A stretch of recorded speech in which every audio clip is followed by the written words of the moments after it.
Good morning, friends. Welcome, and thanks for joining me this morning. This Sunday morning early.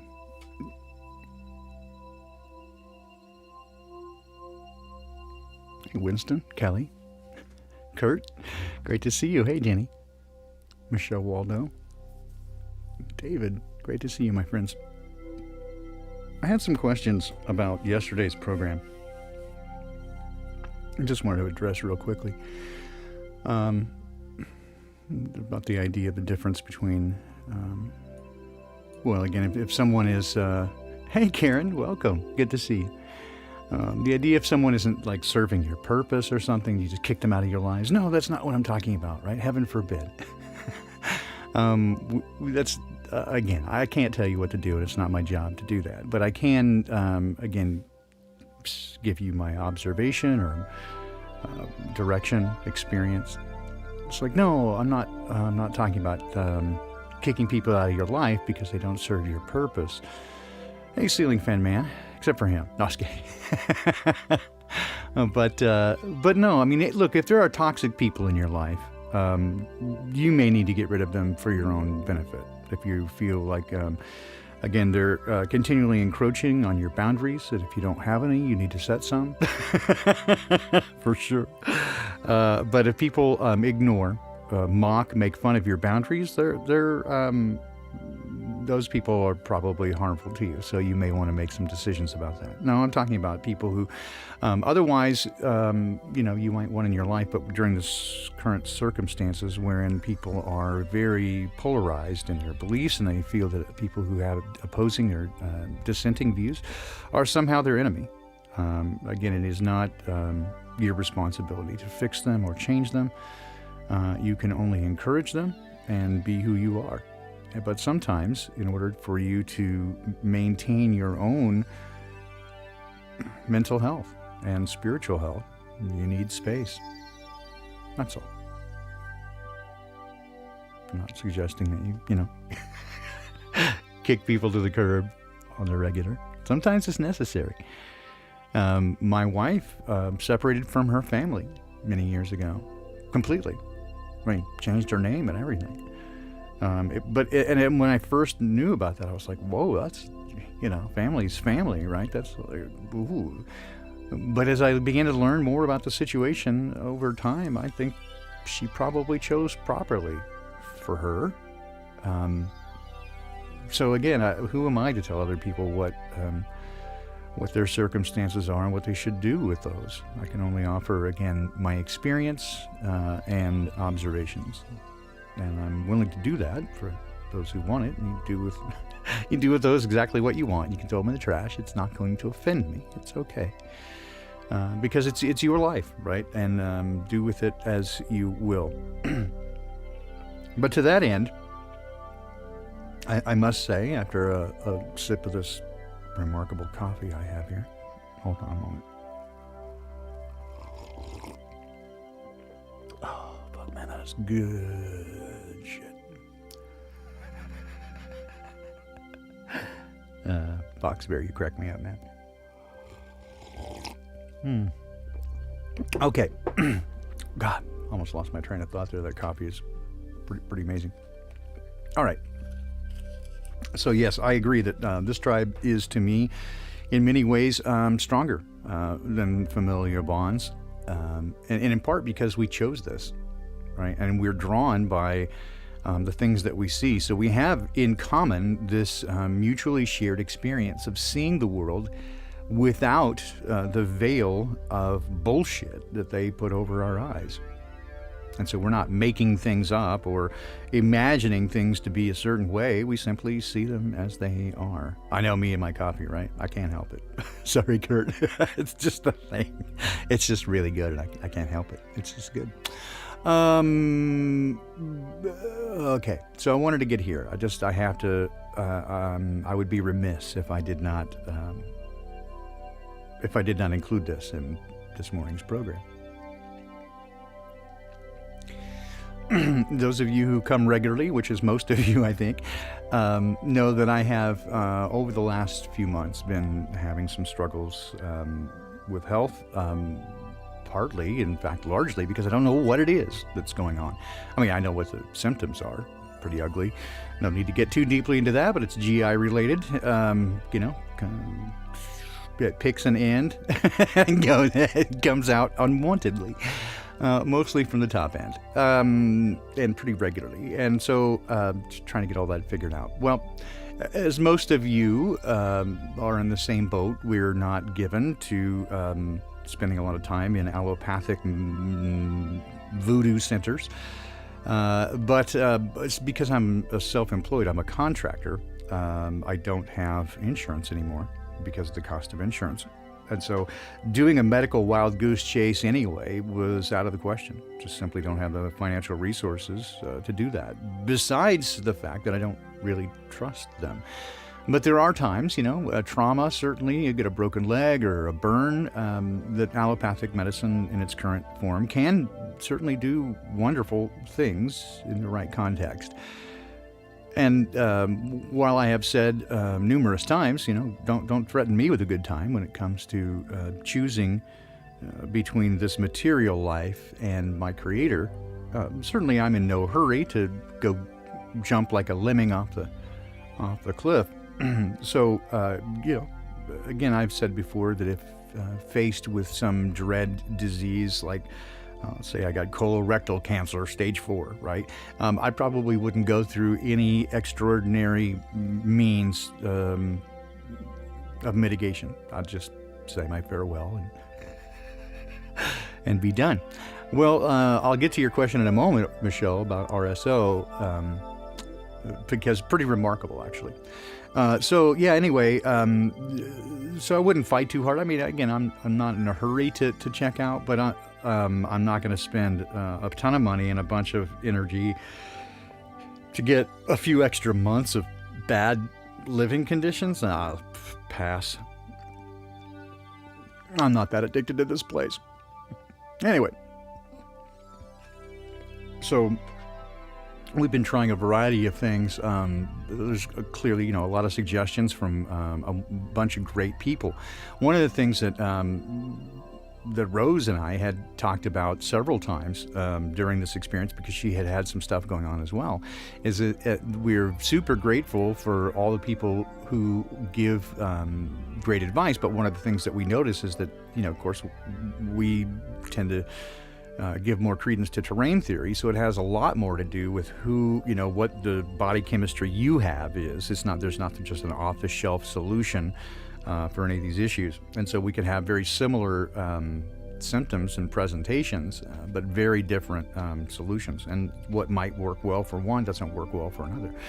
And so I had been going through a process of sort of hit and miss and try some solution, and you can only do so many at a time because, if you do everything, you don't know what's going on. So trying a variety of things. And one of the best and most effective things so far has been RSO, Rick Simpson oil, and kindly provided by one of our listeners. And super shout out, thank you so much to our friend, because it has been remarkably successful in help keeping me, sort of sane. I was going to say sane and sober, but not necessarily sober. It certainly does. I get high. Not gonna lie. Woo, doggy. Because I go through a pretty good amount. Enough so that my pee turns green. How about that? More than you needed to know. But it's been super, super effective. Now, all that having been said, there's still the necessity, because it seems as if, like tracking all this down, it seems as if what we're looking at here is some sort of blockage of the CBD, and that's not CBD as in cannabinoids. That's the common bile duct that goes between the gallbladder and the liver.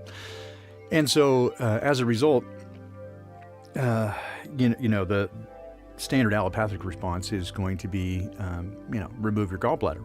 Well, fuck that. You're not taking that shit out. But neither could I afford, this medical wild goose chase, try to track down and figure out how to mitigate this. And so again, we were kind of stuck in this endless loop of, do I know Billy Sheehan's singer Phil? No, I know Billy a little bit, just from industry stuff, but don't know much of the members of his band, really, just Billy a little bit. Anyway, and he's a terrific guy, by the way. Anyway, so all that to get here. So I've been looking at how to approach this and what to do. So we had determined probably the best measure at this point, because I had, I mentioned before as well, so, quite a bit of dental work that needs to be done. It's gotten to a critical state where it really needs to happen. And so with all these things together, it seemed profitable that we should look for insurance for me and how to approach that. Well, just a few weeks back, we got an email from the exchange, the healthcare exchange, the Washington Healthcare Exchange, that they had opened enrollment again because of all this, cranani nonsense. So that gave me the opportunity to potentially sign up, and I did that, and I got, all the paperwork kind of lined up, but what I needed to do is make sure that I was able to get, because, I don't know how much you know about insurance. I know only enough to be dangerous. My wife knows a great deal more than I do, but like many things of its ilk, it seems designed intentionally to be difficult, right? There's all kinds of loopholes and this and that, so you have to be pretty sharp on how you're going through it, because you could end up that you have a fairly reasonable premium, but your copays and deductibles are just retarded. And so it's not very helpful at all. So we have to kind of go through all this and see how we're going to end up. So as a result of this, under the curse of the covidius minimus, it did open up. So I had an appointment yesterday to spend some time with an insurance broker. And again, normally I would have already long passed the ability to sign up. But as things turned out, I not only did get in that window of opportunity to get insurance, but check this, after, again, much prayer and supplication before Dad, and the guy who was the broker said he'd never seen anything like it. I just sort of just fit in a certain category, because during this period of time, because I work as an independent contractor, and because the company I work for, we all had to shut down because we work in the entertainment industry, and I had a brief period there. I got a little bit of the unemployment. I haven't taken any of the stimulus stuff because it's not what I'm into, but the unemployment thing, because I had missed hours, shortened hours at work, I was able to file for some of that and get some of the hours that were missed as a result of that. Because I had qualified for those couple of payments, I went into a different bucket and had just gotten an email, check this out, the night before my scheduled appointment, which I had waited weeks for. The night before the scheduled appointment with the insurance broker, I got an email that said, because you had qualified for this, there's this thing now that you get some extra benefit. So in calling him, long story short, I'll get you to the payoff pitch. So we had anticipated that we would get some discount on the insurance, but nothing like this. I have, you'll love this.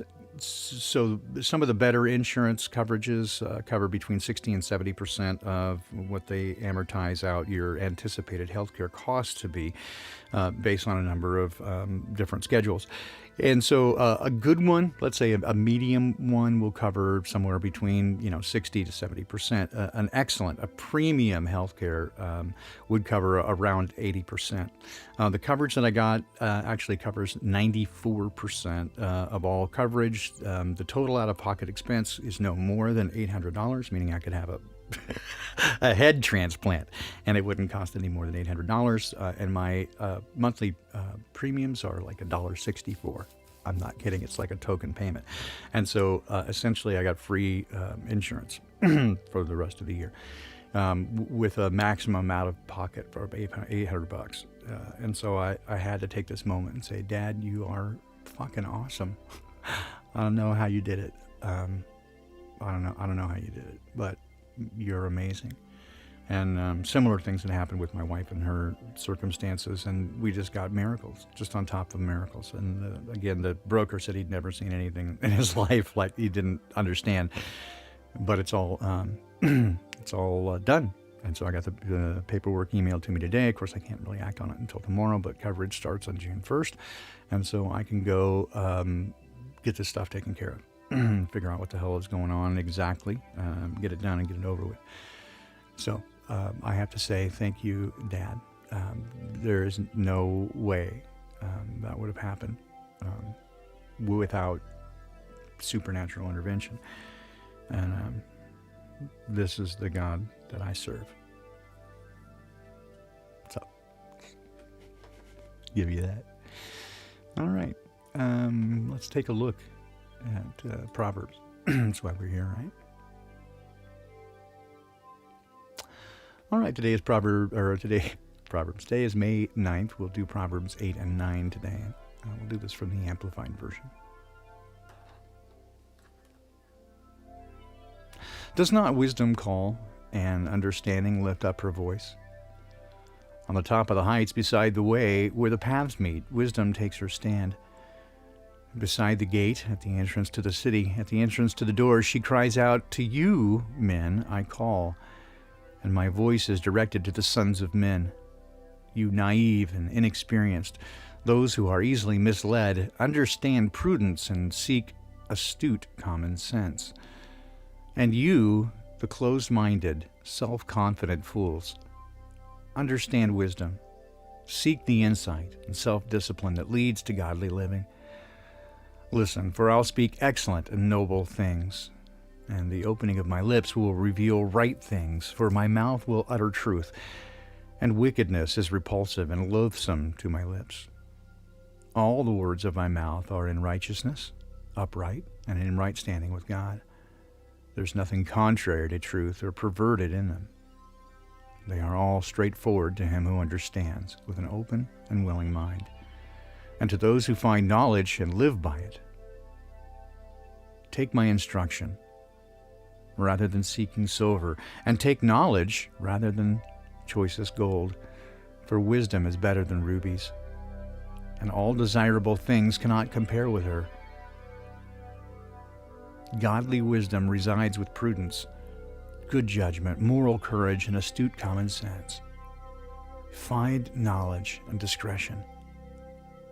The reverent fear and worshipful awe of God includes the hatred of evil, of pride and of arrogance, and of the evil way, and the perverted mouth. Counsel is mine, and sound wisdom.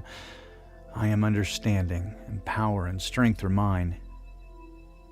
By me kings reign, and rulers decide and decree justice. By me princes rule, and nobles, all who judge and govern rightly. I love those who love me, and those who seek me early and diligently will find me. Riches and honor are with me, enduring wealth and righteousness. My fruit is better than gold, even the purest gold, and my yield is better than the choicest silver. I, wisdom, walk continuously in the way of righteousness, in the midst of the paths of justice, that I may cause those who love me to inherit wealth and true riches, and that I may fill their treasuries. The Lord created and possessed me at the beginning of his way, before his works of old were accomplished. From everlasting I was established and ordained. From the beginning, before the earth existed, I, wisdom, existed. When there were no ocean depths, I was born. When there were no fountains and springs overflowing with water, before the mountains were settled, before the hills, I was born. When he had not yet made the earth and the fields, or the first of the dust of the earth. When he established the heavens, I was there. When he drew a circle upon the face of the deep, when he made firm the skies above. When the fountains and springs of the deep became fixed and strong, when he set the sea for its boundary, so that the waters would not transgress the boundaries set by his command. When he marked out the foundations of the earth, then I was beside him as a master craftsman, and I was his delight, rejoicing before him always, rejoicing in the world, his inhabited earth, and having my delight in the sons of men. Now, therefore, O sons, listen to me, for blessed are those who keep my ways.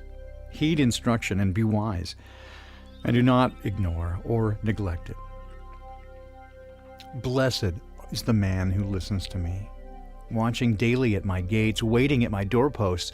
For whoever finds me finds life and obtains favor and grace from the Lord. But he who fails to find me or sins against me does injury to himself, and all those who hate me love and court death. Chapter 9. Wisdom has built her spacious and sufficient house. She has hewn out and set up her 7 pillars. She has prepared her food. She has mixed her wine. She has set her table.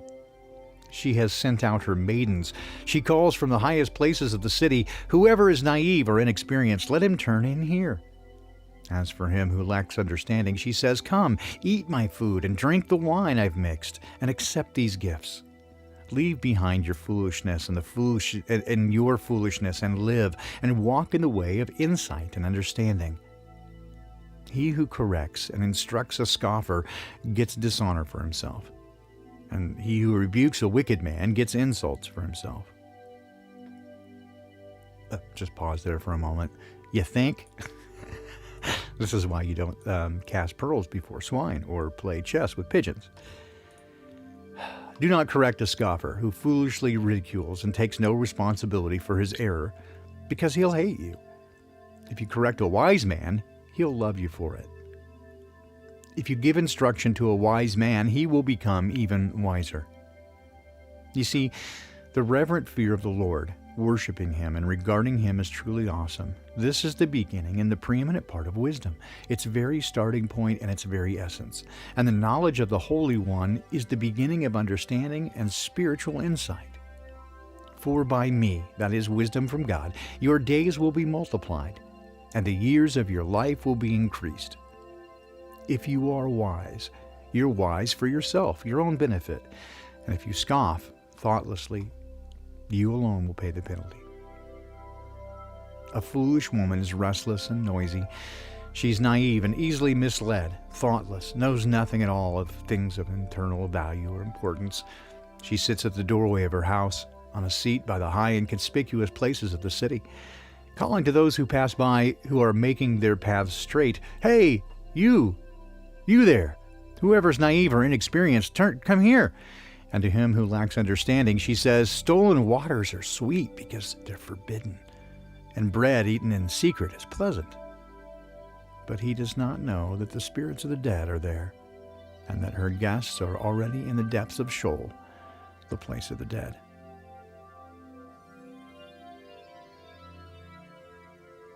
Proverbs 8 and 9 from the Amplified Version. If you like, you can simply go to Bible.com, drop that in the chat there, Bible.com. You can find a variety of different translations. In fact, I think there are more than 80 different English translations that you can get to. Many of them with recordings where you can click and just listen to them throughout the day. I know that this has been helpful for me. I know Ceiling Fan Man as well uses that feature. Turned him on to that. So, but again, this is sort of a challenge. There are 31 chapters in the book of Proverbs, 31 days in a month, many of them. And so if you take a day and just read one chapter a day, the one corresponding with the day, so that again would be the 9th. I read today, it'd be 8th and 9th. So read that once a day, every day for 3 months. See if it does not change your heart. Complete money back guarantee.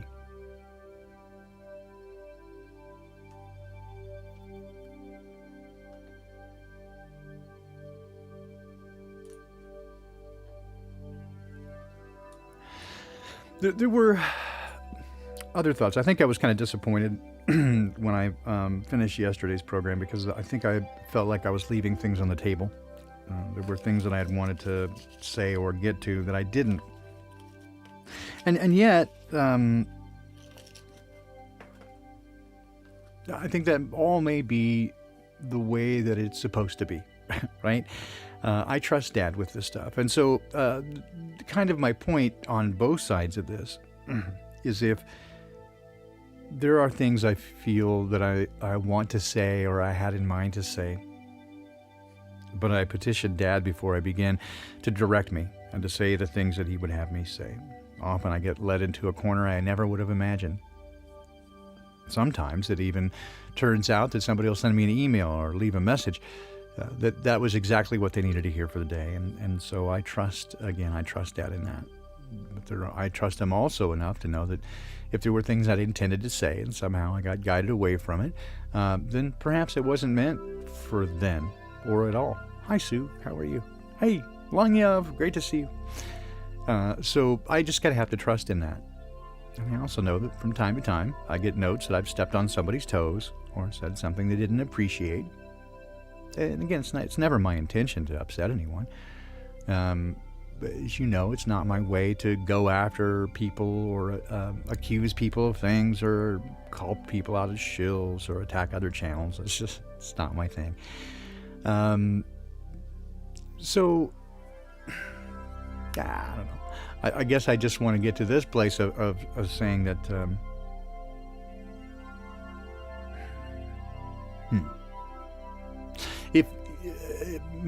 if I say something and it bugs you, right, in the same way that we often, if someone it really rubs you the wrong way, right, really irritates you and rubs you the wrong way, it may well be, it's often kind of the general wisdom that there may be, in fact, something about them that is the things about you that's bugging you. So you may want to look into that. And I found that to be more often than not fairly accurate. Not 100% in every case, but more often than not, if someone bugs you, if some quality about a person really ticks you off, more often than not, it's indicating to you something that you should be aware of about yourself that you're uncomfortable with or needs to be looked into. Very often, people who have not done any sort of self-work use this projection. They'll accuse somebody else of what they're doing. But certainly, when we see areas in our life that give us discomfiture and cause cognitive dissonance, this is a great opportunity to look and see what's our contribution to that, what's actually happening here. And I certainly saw this in the last couple of weeks with my own set of circumstances. What's my contribution? And what did I bring to this? Where have I contributed to this? And how can I learn from it? I think this is where many people fall short. I know for years I did. I would look for an answer in something, and usually that answer would be to blame another person or party. And give myself some way out and feel good about it, justified, and move on, rather than looking for how I contributed to it and what could be learned. I have discovered that those are the most valuable lessons, the ones that we can learn something from if we accept and are honest with ourselves about our own contributions. So, there we have that.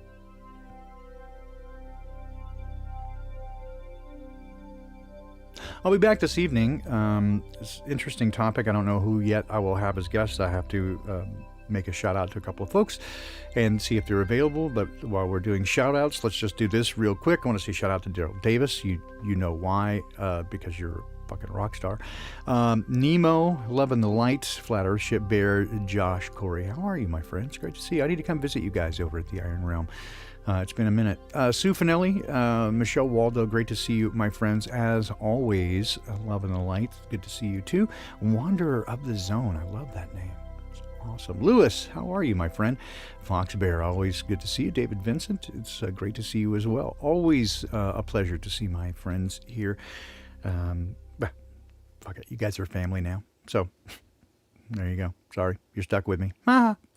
All right. Anyway, we'll leave you with some tunage, as I often do. And let's see if I can find some tuniosity for us to leave with. And alrighty, I'll be back tomorrow. So, yeah, I'm sorry. Tonight. I don't know what I'm saying. I've lost it. It's been a busy morning around here. Been up since about 3 o'clock and getting all kinds of stuff done. Anyway, yes, we'll be back this evening. We'll talk about what's coming in the future and what's going on around us. And I'll probably have a guest with me. Maybe, maybe not. Don't let that be the deciding factor. But let's get together and chat tonight. I think you'll find it entertaining and informative. At least I hope that you do. And with that, let's see if I can find some tunage for you to leave with, and then someday soon, hopefully, I'll record some new tunage for you. But this is let's see, my vocal version of "Still" from 1994, 5, something like that.